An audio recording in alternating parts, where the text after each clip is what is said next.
We're going to explore art history and illustration through creating a birthday card for a famous artist in history. This link is going to take you to a document where you can look for your birthday and what other famous artists were born on your birthday. And that's who you're going to be choosing from for this particular project. There are many kinds of birthday cards that are out there. Some open this way, so it's horizontal and opens upward. Some are more vertical and open sideways, and that's fine. You can choose any orientation that you like. We're going to start with just a scrap piece of paper, and you can take, an old printout or something like that. We might as well recycle and save some materials.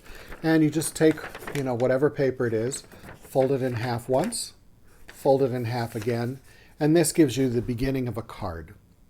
Your card needs to include three main things, and that's going to be a front, the inside text, and then the back is going to have some kind of company involved in it.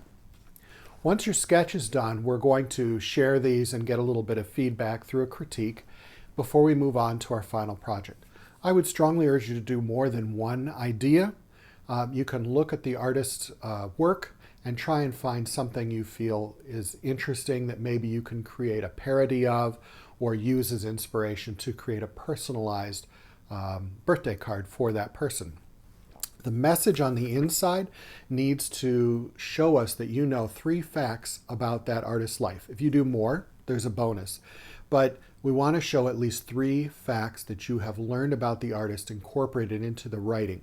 So you can handwrite a personalized message to the artist, or you can type it out, print it out, and cut it out if you feel like your handwriting is a little hard to read. Here's my card so you can see an example of what I created. So this one is dedicated to Salvador Dali, and I used his image of the persistence of memory, and I put in some birthday items instead of the melting clocks. My inside message says, "Happy birthday, Salvador Dali. You have inspired so many with your focus on dreams through your surreal paintings." Well, that's fact number 1. I hope that the people of Spain appreciate your accomplishments. 2, because he's from Spain, so that's another fact. I know your mother did. Bless that kind lady. We know from reading about him that his mother was very supportive of him being an artist while his father was not. And she passed away while he was at a young age. So I put that in there to make a personal connection. I actually threw in a 4th fact just to be a little extra at the end. I hope you have a wonderful birthday. Will your friends Picasso and Miro be there? Because we know through his history that he was friends with both of those artists as well, and then sincerely. Then on the back of the card, I made up a company with my initials, E.G. Designs, so E. Gibbons Designs. And that just goes on the back. You can add color if you want to be extra about this, but the only thing that must be colored is the cover. And we want to talk about this because this is a little bit more of an advanced version of another project where we've done card illustrations before. For this, you're going to be using larger paper, and we have these 11 by 17 sheets or 12 by 18, something like that, and you will fold it in half and fold it in half again.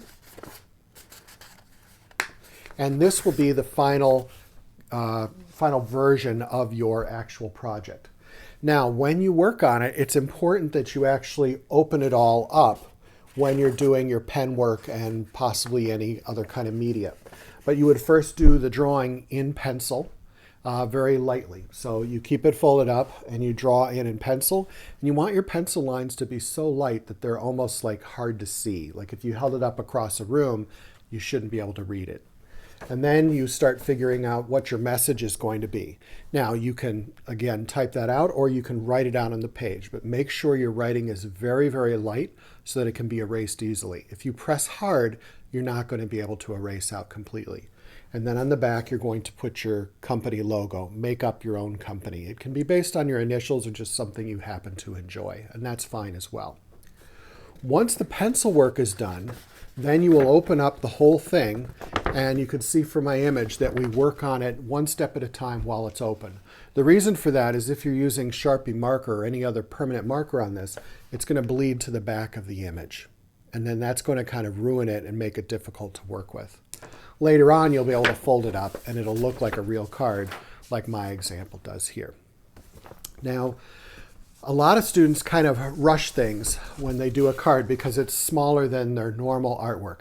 But because it's smaller, it means that we can spend more time looking at the details and making sure our work is at the highest level it possibly can be.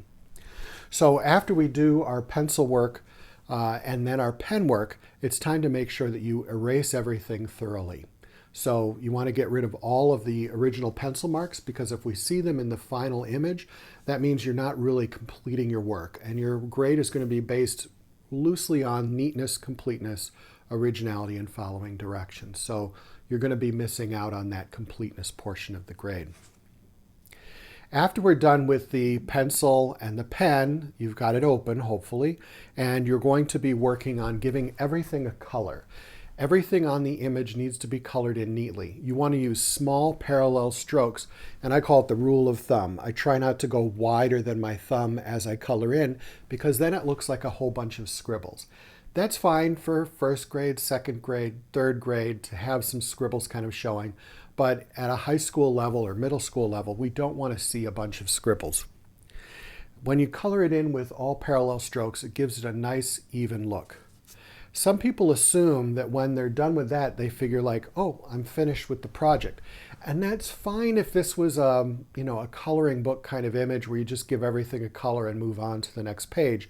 But this is an art class, and we need to push ourselves a little bit forward to kind of make our work look more professional, look like we're in an art class and that we're learning something about the use of our media. So when we look at this one, we could see that the scribbles really detract from the image. It doesn't look as good as this one by comparison. So there are many more things that I needed to do with this image to get that higher quality. So to flatten out the colors, you want to go over the colors again in an opposite direction. So if you went up and down the first time, you could go side to side the second time, and that will help flatten out the colors and make them look more saturated. It's better, but it's not still complete. It doesn't kind of do this. So we've got more that we can do to raise the level and make our work look even more professional.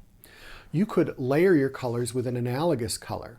So if you were going to do the water area, you could do blue plus a turquoisey kind of color and overlap those to get a nice quality in that.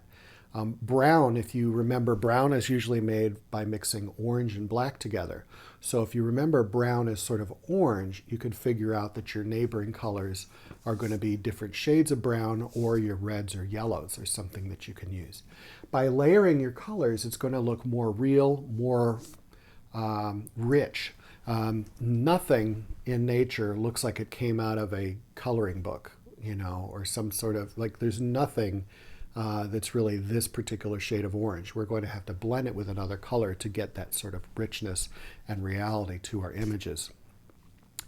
The other thing we could do is start to shade. And you could see in my image that we've got some shading going on next to a lot of the images. When one is overlapped by another, we've got shading there. And you can use a cool color to shade. Some people jump right away to black, and I would say avoid that. It's better to use a cool color like a blue, a purple, or a green to shade whenever possible. Brown can also work as a good shading color, and try and reserve black for maybe some little parts that need to be extra dark in your shadow, but try and avoid black as your shading color.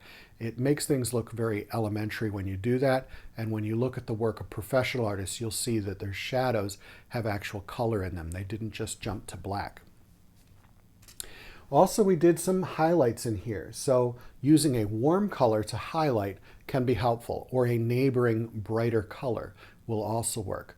You could also incorporate highlights or shines by using an eraser. You can erase out some of the colors so the white from the paper comes through. So that's another way to add shines or highlights onto the images. If you happen to be working with water-based media, and that would mean like watercolor pencils like I am here, or even magic markers, anything that could be dissolved with water, you can actually use a damp brush to kind of blend out areas that you feel like are too scribbly or too scratchy looking, and that will help kind of even out the tone. Don't use too much water or your paper is going to curl like crazy, but a little bit of water on a damp brush can help even out tones if you would like to. You can see that as we finish up, I take a look at textures and I add a little bit with cross-hatching, and that's by layering lines one over another to intensify the shadows. This is something that illustrators do a lot, and this is a unit learning about illustration. And then you could see that the finished image has a real professional kind of look. This is so professional indeed that you could, if you do really well with this, upload an image to an online website where they just sell images. Somebody might enjoy this as a t-shirt or an actual birthday card. A lot of artists love giving art-related birthday cards to each other. And you don't have to mail anything. The company will do that for you and send you some money into your bank account. So this really is a career-oriented sort of thing. And if you do really well at it, you can turn your project into money if you would like to. So please look at all of my resources for this. I'll have them linked below, and on Google Classroom you'll see them there. And make these connections between art and illustration and history for the highest grade possible.